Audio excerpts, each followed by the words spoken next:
En este último bloque nos acompañan Alberto Rodrigo, que se formó como oncólogo médico en el Hospital Clínico Universitario de Zaragoza.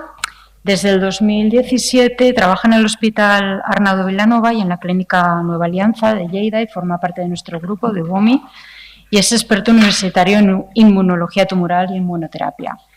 Y Claudia Farré, que hablará posteriormente, es enfermera en el Hospital Arnau de Vilanova y es experta también en pacientes con cáncer de pulmón tratados con inmuno.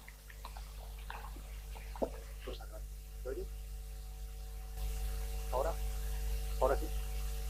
Bueno, muchas gracias, Marta. En primer lugar, agradecer a la Fundación Ricky Rubio, a las clínicas MI, ya no solo por la organización de este evento, hacerlo en Lleida, que ya sabéis que nos gusta mucho que vengáis y ver caras de gente por Lleida, sino también pues haber contado con nosotros para la presentación de esta charla. Bueno, nosotros vamos a hablar del manejo de las toxicidades y, bueno, este es el índice. Sabemos que, como ya sabíamos cuando habíamos preparado esta charla, que íbamos a llegar tarde y era la hora de la comida, entonces sí que vamos a tener toda la cabeza más cerca del estómago que en su sitio.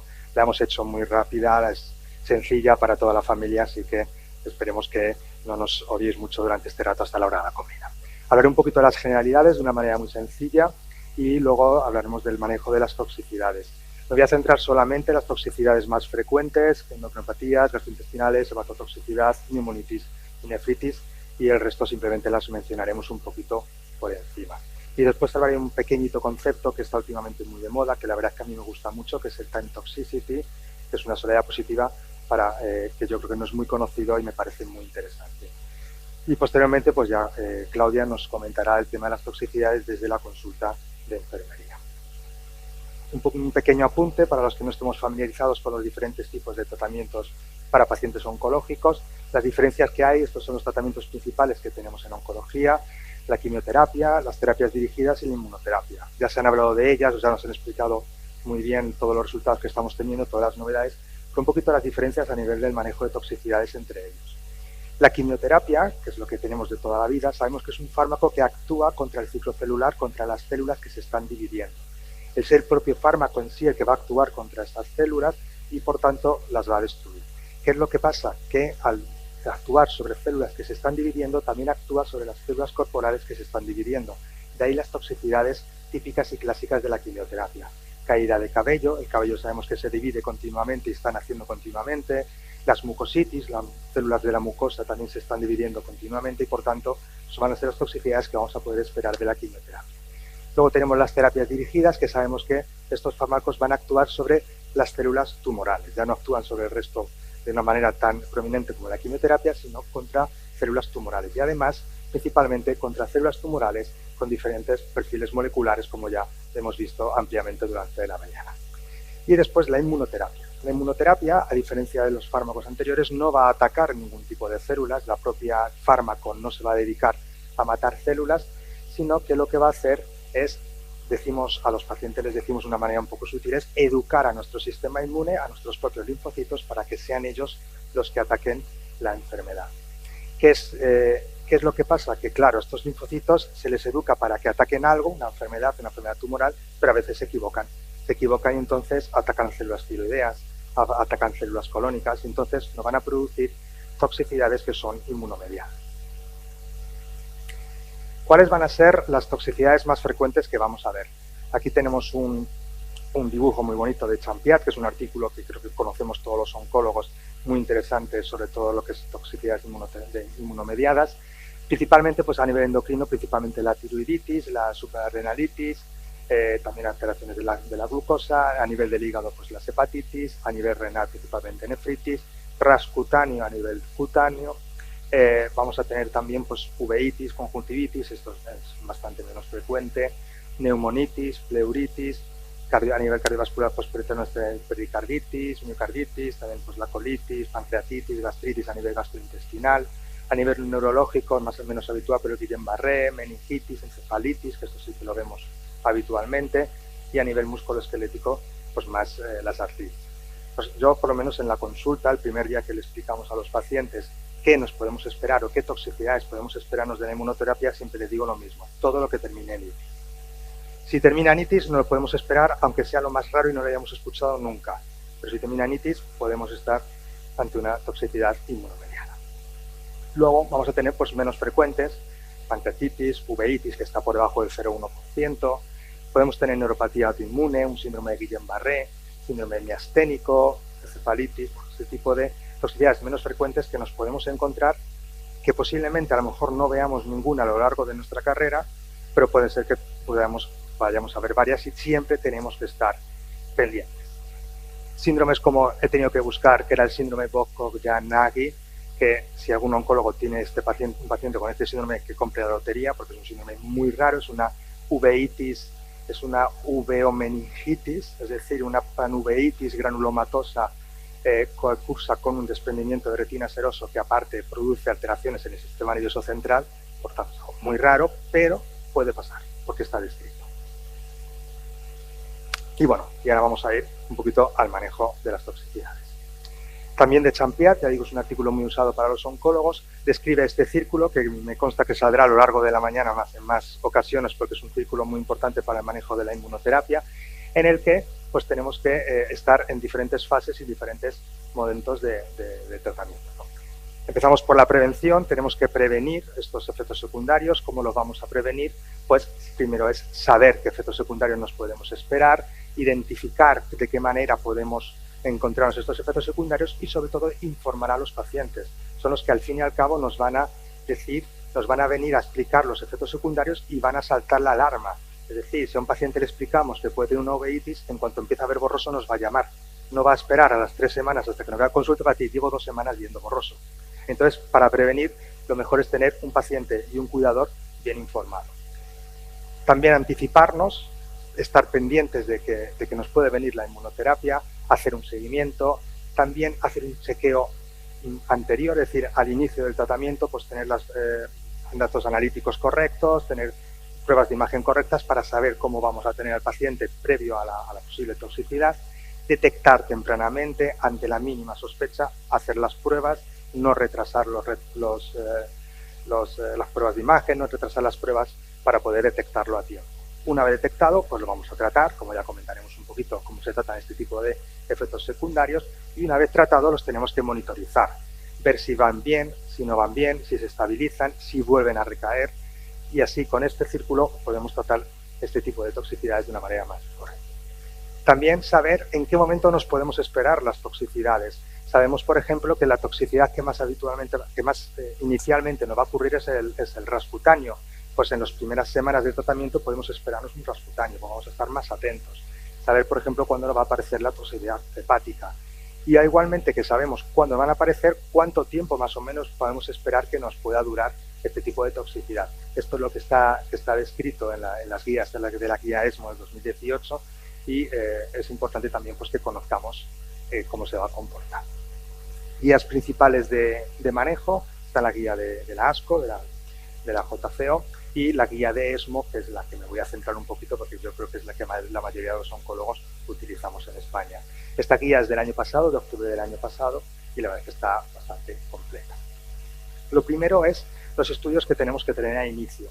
Antes de empezar un tratamiento con inmunoterapia, tenemos que primero ver cómo tenemos al paciente, posibles complicaciones que nos puedan surgir o enfermedades que tenga el paciente que se nos puedan también activar durante el tratamiento. Lo primero, un examen físico, ver qué PS, qué COG tenemos del paciente, peso, talla, la presión arterial, los síntomas que pueda tener previamente, todos los antecedentes personales que tenga, la medicación que pueda tomar. Luego, test de laboratorio, ya sabemos, yo creo que todos tenemos un preconfigurado de análisis antes de inmunoterapia, sobre todo con hemograma, bioquímica, vamos a ver la glucemia, los iones, por si tenemos algún tipo de alteración previa, los perfiles hepáticos y renal. Un perfil tiroideo es básico en este tipo de pacientes. Cortisol, ACTH, yo creo que no es tan básico, pero bueno, está recomendado por las guías ESMO, que yo no sé si todos los oncólogos lo estamos haciendo. Urinoanálisis, eso también sí que es muy importante para saber también temas de proteinurias o detectar insuficiencias renales que sean previamente. Serologías, principalmente las hepatitis A, B y C y el VIH, aunque sabemos que hoy en día no son tan determinantes, sobre todo el VIH a la hora de tratar a los pacientes, pero sí que es bueno tenerlo detectado a la hora de que si hay un VIH que no conocemos, tratarlo antes de empezar la inmunoterapia. Y el cuantiferón, que no sé si el resto de oncólogos lo hace, depende de los centros, la verdad es que yo no lo suelo hacer mucho y la verdad es que mirándomelo bien y estudiándolo mejor, sí que es un valor que es bastante importante y creo que cada vez lo tendríamos que hacer más. Si tenemos una tuberculosis latente, es posible que con la inmunoterapia las probabilidades de que se reactive son bastante elevadas. Por tanto, si tenemos un cuantiferón positivo, podemos hacer un tratamiento profiláctico de la tuberculosis para saber que no se nos va a reactivar. Entonces, esto sí que es bastante importante. Y luego, pruebas de imagen. Siempre es recomendable tener una placa de tórax previa antes del tratamiento de inmunoterapia. Cáncer de pulmón, por suerte, la mayoría tenemos ya placa de tórax. Tenemos TAC de tórax, placa de tórax, no es tan importante. Pero es muy importante porque con toxicidades pulmonares, neumonitis y demás, nos podemos encontrar que no tenemos una base para comparar. Entonces, siempre es bueno tenerlo antes de empezar el tratamiento. Y ahora pasaré solo a explicar un poquito sencillo y por encima lo que es el manejo de las diferentes toxicidades. He puesto los cuadros de la guía ESMO para que veáis cómo se nos explica, es muy intuitivo y es muy sencillo. En cuanto a la toxicidad tiroidea, vamos a ver diferentes, según los grados de toxicidad, pues va a ser el manejo diferente. En el caso del grado 1, bueno, cualquier de los grados, tenemos que hacer una TSH, T4 y T3 para ver en qué situación tenemos el tiroides. En el caso de encontrarnos una TSH elevada, si tenemos una T4 normal, estamos posiblemente ante un hipotiroidismo subclínico, hay que monitorizar, hay que controlar más de cerca esta función tiroidea y ir viendo. En el caso de que ya tengamos una TSH baja, es decir, ya estamos ante un hipotiroidismo, pues dependiendo de la sintomatología podemos ir controlando a ver si se hace más y si no, pues ya deberíamos empezar con un tratamiento de tiroxina. Si tenemos la TSH normal, pero tenemos la T4 elevada, bueno, hay que controlar, a ver cómo está esa T4, o hablar con endocrinología, no vaya a ser que sea algún tipo de alteración diferente o estemos hablando de algún problema hipofisario. En cuanto a si tenemos baja la T4, pues igual, si no hay síntomas, tenemos que ir controlando a ver qué es lo que está pasando en el tiroides. En cuanto a la TSH, si la tenemos baja, pero con la T4 elevada, pues estamos ante un hipertiroidismo. Entonces, si no tenemos síntomas y la T4 no está muy elevada, se puede vigilar, pero si tenemos síntomas, pues sí hay que empezar ya con tirodril, hay que empezar también con beta bloqueantes para controlar los síntomas del hipertiroidismo. En el caso que tengamos una TSH baja y una T4 baja, ya teníamos que estar sospechando también alteraciones del eje hipofisario y demás, por tanto ya sí que tenemos que hacer valores de cortisol, ACTH y hablar con el endocrino. En cuanto a la toxicidad hepática, dependiendo del grado, vamos a hacer el manejo. En el caso del grado 1, con una elevación de las enzimas hepáticas por debajo de 3 veces el valor normal, es decir, en torno a 150 más o menos, podemos seguir con la inmunoterapia, pero tenemos que hacer una monitorización un poquito más estricta de lo que hacemos habitualmente. Cuando ya estamos ante un grado 2, entre 3 y 5 veces, es decir, hasta unos 250, 300 más o menos de AST a ALT, ahí sí ya pues tenemos que ver que no haya medicaciones hepatotóxicas que nos puedan influir en estos valores. También pues volver a valorar hepatitis A, B y C, pues no vaya a ser que tengamos una primoinfección que puede ocurrir durante el tratamiento y también en pacientes que sobre todo que tengan de inicio metástasis hepáticas, pues hacer algún tipo de prueba de imagen porque podemos estar ante una posible progresión de las metástasis hepáticas. En este caso, en un grado 2, ya sí que hay que suspender, hay que parar la inmunoterapia y ver un poquito, monitorizar las enzimas hepáticas ver hacia dónde evolucionan. Si vemos que no van mejorando, pues sí que podríamos valorar ya empezar con algún corticoide a dosis de vía oral en torno a 0,5 miligramo kilo. En cuanto a grado 3, ya estamos hablando a partir de entre 5 y 20 veces el valor normal de las enzimas hepáticas. Hay que hacer lo mismo, hacer un estudio. Aquí sí que pues, se recomiendan más estudios de imagen, ya sea ultrasonidos, ya sea TAC, para ver que no tengamos ninguna lesión hepática o que no se está provocando ningún problema. Aquí suspendemos también el tema de la inmunoterapia y ya sí que empezamos con corticoides a 1 o 2 miligramos kilo vía oral. Si no mejora, ya tendríamos que pasar en hospitalización y tendríamos que pasar a intravenoso. Y en grado 4, aquí sí que es más de 20 veces el valor normal de las enzimas hepáticas, aquí sí que ya es hospitalización y corticoterapia vía intravenosa. En el caso que veamos que con los corticoides no somos capaces de controlar la toxicidad, ya tendríamos que valorar algún tipo de inmunosupresor, como puede ser el tocilizumab, tacrolimus y este tipo de fármacos, que en este caso es recomendable siempre hacerlo apoyado con un hepatólogo, un digestólogo experto en hepáticos, porque sí que son fármacos que son complicados y que no, si no tenemos experiencia, es mejor estar asistido por un médico, un especialista que tenga más experiencia. En cuanto a la toxicidad renal, también vamos a manejarnos dependiendo de los grados que tengamos.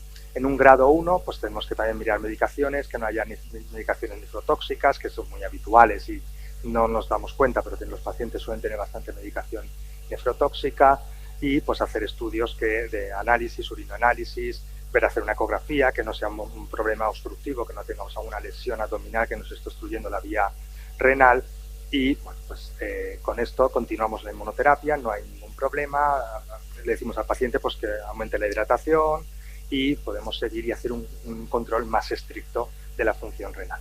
Si ya tenemos un grado 2, hay que hacer lo mismo, hacer todos los análisis y demás, pero ya sí que tenemos que hacer una ecografía, hacer alguna prueba de imagen, hacer proteinuria, bueno, un estudio un poquito más completo, incluso ya iríamos hablando con el nefrólogo, que en estos casos siempre es muy importante, nosotros en el hospital lo tenemos, es una unidad de onconefrología que te atienda al paciente rápidamente y pueda valorar desde un inicio este tipo de pacientes para mejorar su función renal. Aquí sí ya que tendríamos que suspender, parar la inmunoterapia, aumentar la hidratación y en el caso de que veamos que no mejora, pues también empezar con corticoides vía oral entre 0,5 y 1 miligramo kilo. En caso de grado 3, aquí sí que ya directamente hay que hablar con el nefrólogo, hay que valorar, incluso se tendría que valorar hacer algún tipo de biopsia renal para ver si el motivo que está produciendo esta toxicidad es la inmunoterapia o no. Cada vez estamos haciendo más tratamientos de quimio con inmunoterapia y hay veces que la toxicidad renal ya no es de la inmunoterapia, sino de la quimioterapia. Y eso, la biopsia renal nos va a ayudar mucho a saber por si filtrado linfocitario estamos hablando de inmunoterapia o estamos hablando de la quimioterapia o cualquier otro motivo. En el caso del grado 4, ahí sí que ya es ingreso hospitalario, valoración por nefrología, porque incluso puede llegar a necesitar algún tipo de diálisis.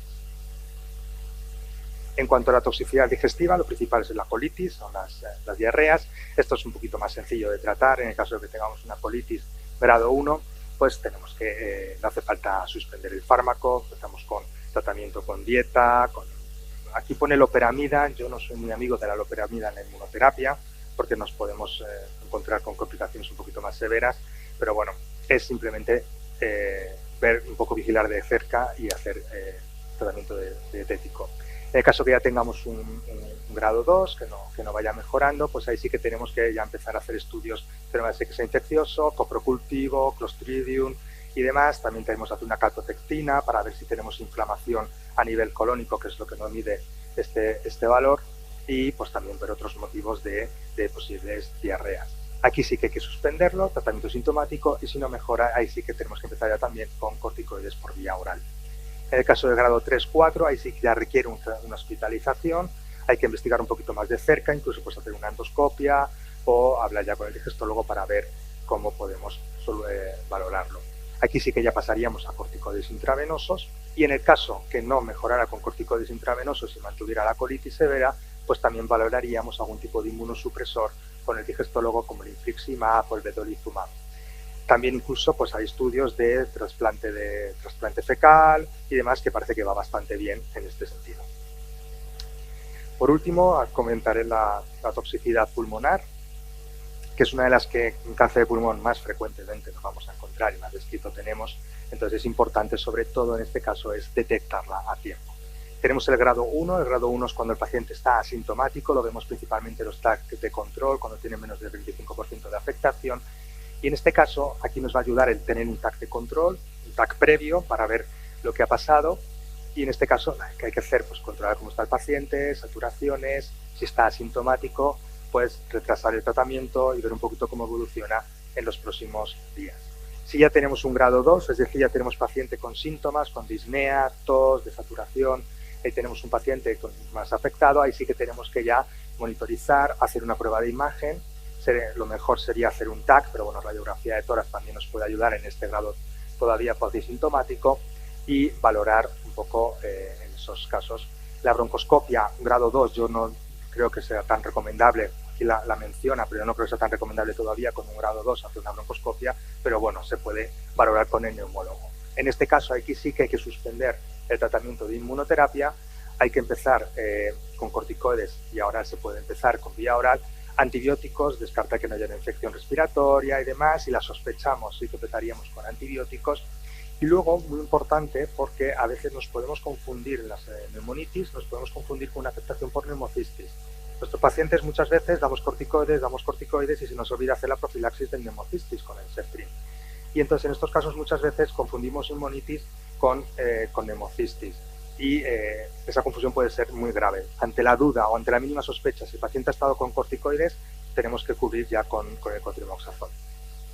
En grado 3-4 ya sí que hay que ingresar al paciente, hay que hacer todos los test, hay que hacer un TAC torácico y aquí sí que habría que hacer una broncoscopia con un lavado broncoalveolar para ver la afectación y para ver cómo tenemos esta situación. Aquí sí que igual descontinuar y hacer los corticoides intravenosos. Lo mismo que los anteriores, si no lo conseguimos controlar con corticoides, ya tendríamos que pasar a tocilizumab, infliximab, algún inmunosupresor que nos controle más la respuesta inmune. Bueno, voy un poco rápido porque sé que hay un poco de prisa, pero bueno. Y ya una última diapositiva, solo comentar por encima, es un poquito el time toxicity. La verdad es que está bastante últimamente un poco de moda y yo creo que es algo que no tenemos muy en cuenta muchas veces, pero que también es importante para nuestros pacientes. El time toxicity de lo que habla es de el tiempo que le vamos a dar de vida a nuestros pacientes, bajo qué calidad. No nos olvidemos, son pacientes estadio 4 metastásicos que nuestro objetivo principal es darles calidad de vida, el máximo tiempo posible, pero siempre buscando la calidad de vida. Hay un ejemplo que es un ejemplo que me gusta mucho en esta diapositiva, en el que tenemos un tratamiento A con quimioterapias, que son ser más tóxicas, ya lo sabemos, en el que el paciente, si contamos el tiempo que ha estado en casa, que es el tiempo real de calidad, el tiempo que el paciente está disfrutando de su vida, le restamos el tiempo que pasa en el hospital haciéndose pruebas, ingresado, asistencia a urgencias, ese tiempo el paciente está en sufrimiento y no está disfrutando, no estamos dando calidad de vida. Entonces, dependiendo de la situación, dependiendo de los fármacos y las toxicidades que tengamos de nuestros fármacos, nos podemos plantear si merece la pena hacer este tratamiento o no merece la pena. Aquí vemos un caso de la opción A, en el que lleva una quimioterapia que parece ser bastante tóxica porque le tuvo bastantes días en el hospital y en el que la supervivencia global era de 150 días, de los cuales en casa y con calidad tuvo 90 días. En el caso B se decidió no hacer tratamiento o hacer un tratamiento, vamos a poner un tratamiento menos tóxico, que se tolera mejor o que podemos controlar mejor sus toxicidades, en el que su supervivencia fue de 20 días, pero en casa pasó 115 días con calidad. Le hemos dado más tiempo, hemos tenido un beneficio en supervivencia global mucho mejor al paciente número 1, pero ha tenido más calidad y mejor tiempo de disfrute en su casa el paciente número 2. Entonces eso es algo que no nos planteamos muy a menudo y en los ensayos clínicos no aparece, pero que a veces sí que nos deberíamos plantear. Y bueno, ahora va a hablar Claudia. Claudia es la enfermera que tenemos en el Hospital Arnaus, una enfermera especialista en cáncer de pulmón. La verdad que desde que está en la unidad con nosotros es un gusto el poder trabajar junto con enfermería. La verdad es que yo creo que la oncología debería tirar hacia ahí porque la verdad es que nos soluciona muchísimas cosas. Los pacientes están encantadísimos con la doble visita, una enfermera, el poder tener a alguien referente a quien contar los síntomas, en el que manejar, y la verdad es que al oncólogo, con todo lo que tenemos a lo largo del día y todo lo que tenemos que hacer, la verdad es que nos ayuda muchísimo. Entonces, Claudia, es el de abajo.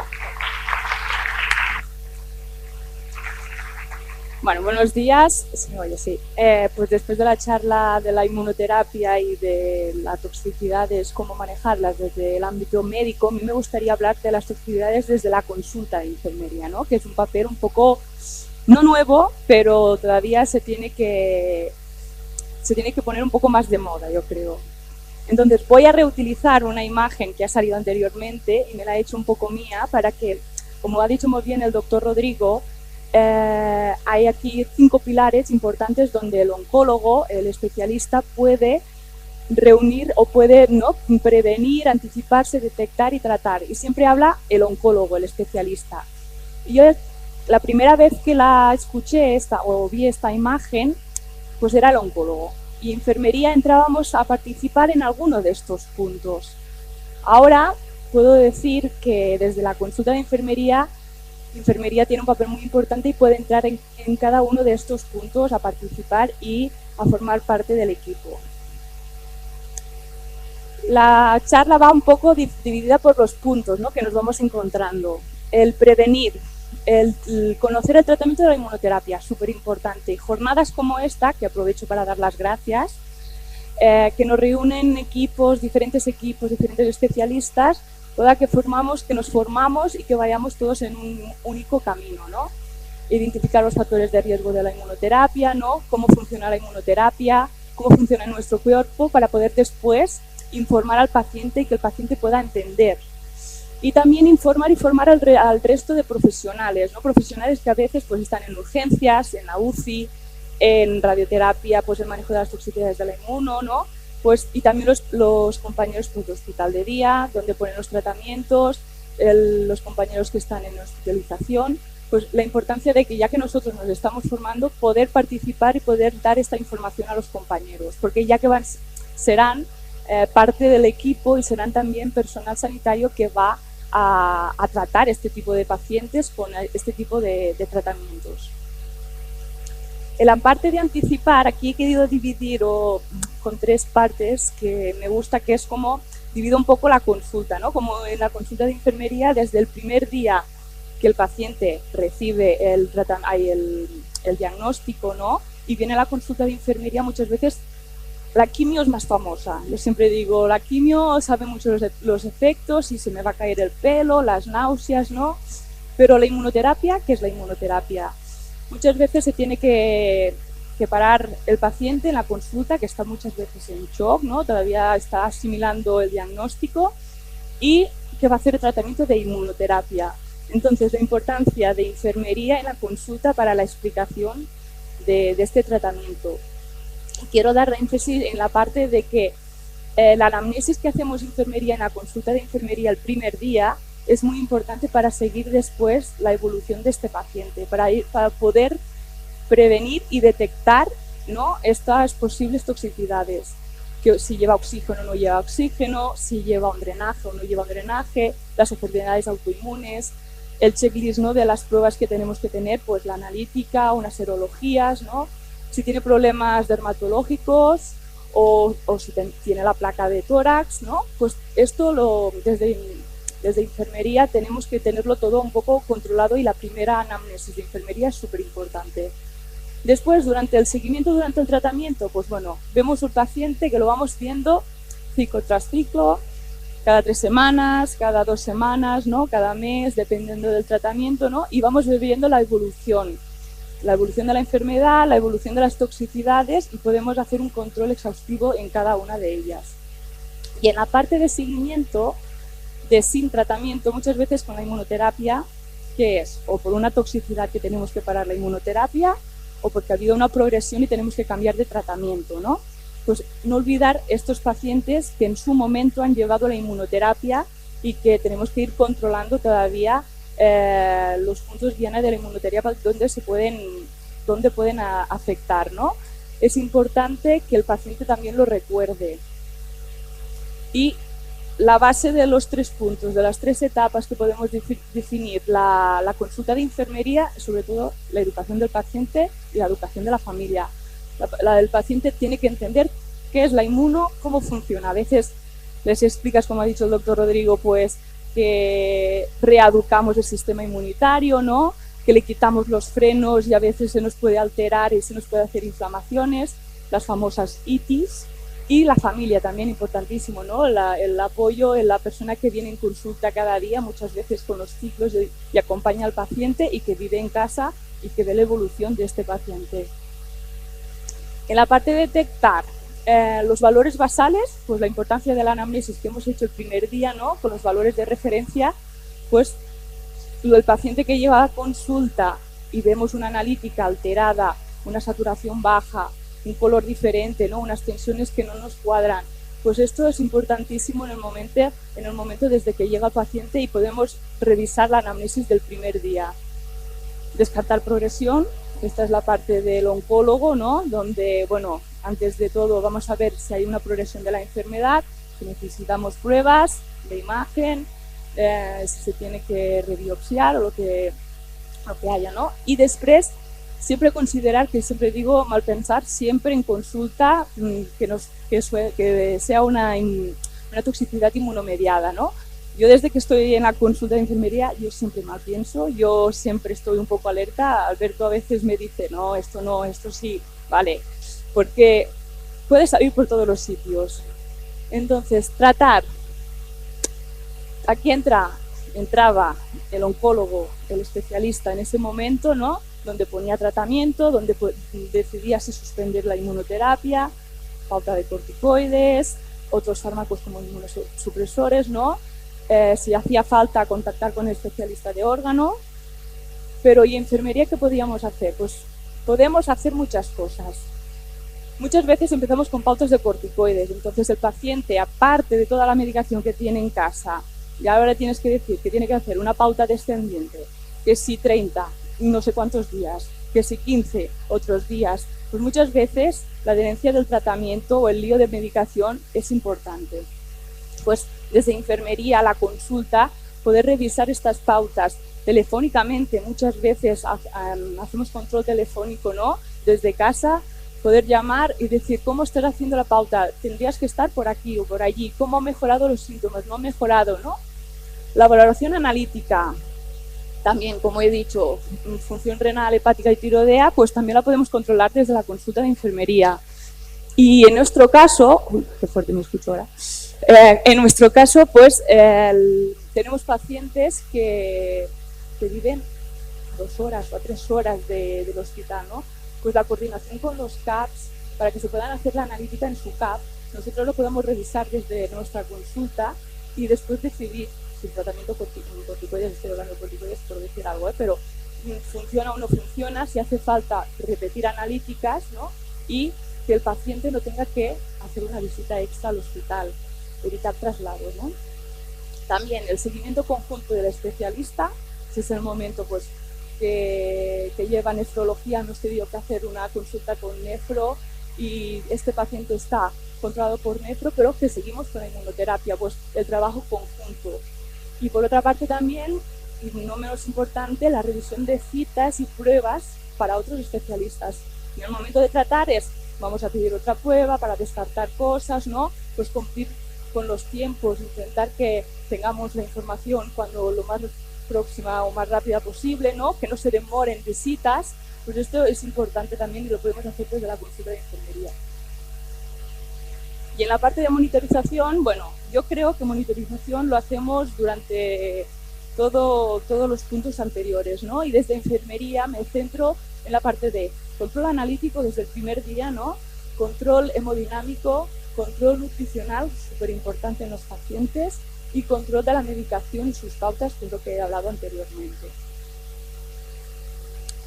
Y todo esto no es solo el oncólogo y ahora la enfermera, no. Esto es un equipo que entra a jugar muchas personas, desde la detección hasta el seguimiento y control. Hay muchos equipos y lo que es importante es el equipo multidisciplinar que hacemos todos juntos, ¿no? La parte de nutrición, de psicología, el fisio, de ensayos clínicos, ¿no? La parte de paliativos, de cuidados paliativos. Pero ahora con la inmuno también se suma pues los especialistas de órganos, ¿no? Pues el cardiólogo, el endocrino, el digestivo, y que aprovechar que ahora nos vamos reuniendo diferentes equipos, pues en las próximas charlas o que ya se está haciendo, pues reunirnos también con el especialista de digestivo para poder tener un manejo más concreto, más directo de este tipo de toxicidades, ¿no? Y para finalizar, que ya termino, la importancia de la educación. Este es un estudio muy simple, pero me gustó mucho porque hacían unas preguntas. ¿Qué es la inmuno? ¿Qué son las ITIs? ¿Y qué toxicidades podría dar la inmunoterapia? Claro, los pacientes que iban a recibir inmunoterapia sin tener información no sabían casi nada, ¿no? Cuando después de unas formaciones, de unas charlas con enfermería, con vídeos, con tríptics, se les volvía a repetir estas preguntas, los resultados eran súper diferentes, súper buenos. Y después todavía más, contestando preguntas más concretas, era impresionante lo paciente el que había llegado a entender, ¿no?, de su tratamiento. En conclusión, lo que quiero decir es que la educación al paciente, a su familia, es súper importante para el manejo de estas toxicidades. Y que tengamos un tiempo en consulta para dedicarle a esto también es para nosotros un buen manejo y que podamos atenderlo de una forma mejor. Muchas gracias.